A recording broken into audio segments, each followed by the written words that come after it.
هذا هذا ما يصلح بالكيتو، رابطة راح اسوي لكم مع الكيتو، تابعوني. السلام عليكم ورحمة الله وبركاته.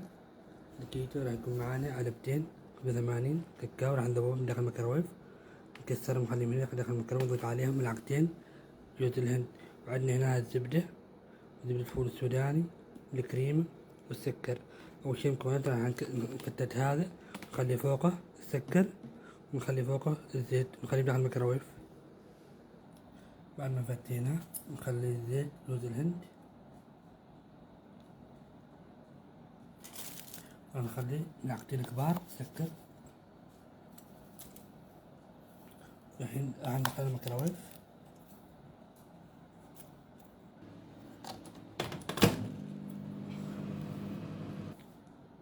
بعد ما طلعناه من الميكروويف نخلطهم مع بعض، راح نخلي داخل القوالب، راح اخلطهم مع بعض وياكم. شوف مرة صار الحين مثل النوتيلا. راح اخليه في القوالب، اضيف عليه المشروب هذا واخليه في الثلاجة. بعدين راح اسوي الحشوة الثانية. شوف الحين راح اخلي هذا عبي واخليه في الثلاجة مع نص ساعة. بعدين راح اسوي الحشوة الثانية. الحين شوف خلينا كامل ما شاء الله وايد. راح اخليه في الثلاجة ما اسوي الحشوة. الحين راح نسوي الحشوة الكراميل. حشوة الكراميل راح يكون عندنا الزبدة من 50 جرام، راح يكون معانا 4 ملاعق كبار زبدة فول السوداني، راح اخلي زبدة 4 ملاعق كبار. بعد ما خلينا 4 ملاعق كبار نخلي الكريمة،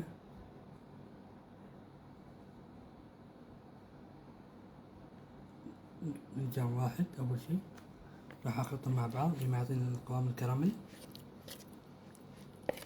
راح أخلطهم وياكم. وهذا الحين طريقة الكراميل، شوف ما شاء الله كيف أعطاني، ما شاء الله الكراميل. الحين بعد ما يطلع من الثلاجة الكاكاو راح أخلي عليه هذا، بعدين راح أخلي عليه شكل فول سوداني. نسوي لي فنجان واحد كريمة وتكفي.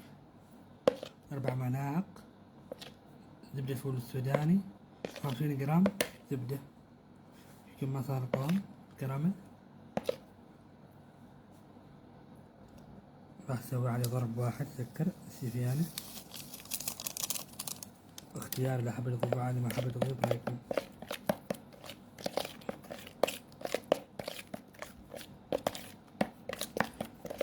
شوف كيف ما شاء الله صار كراميل،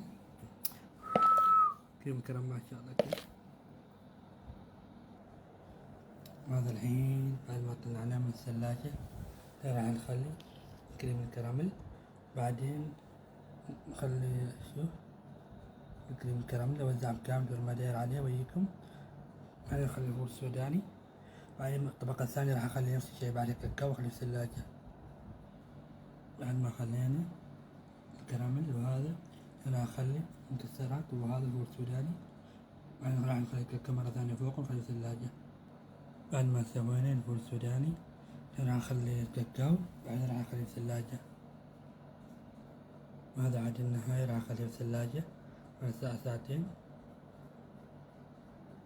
بعدين الثاني خلصناه، نخليه مع ساعتين بعد في الثلاجة. الحين بعد ما طلعنا من الثلاجة هنطلعهم. اوكي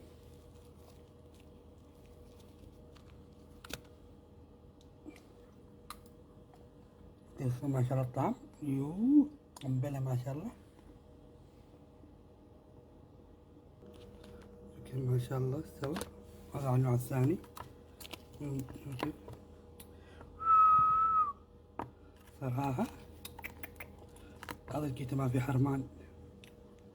شوف ما شاء الله كيف صراحة الطعم. جربوا علينا وعليكم بالعافية. دول نوعين.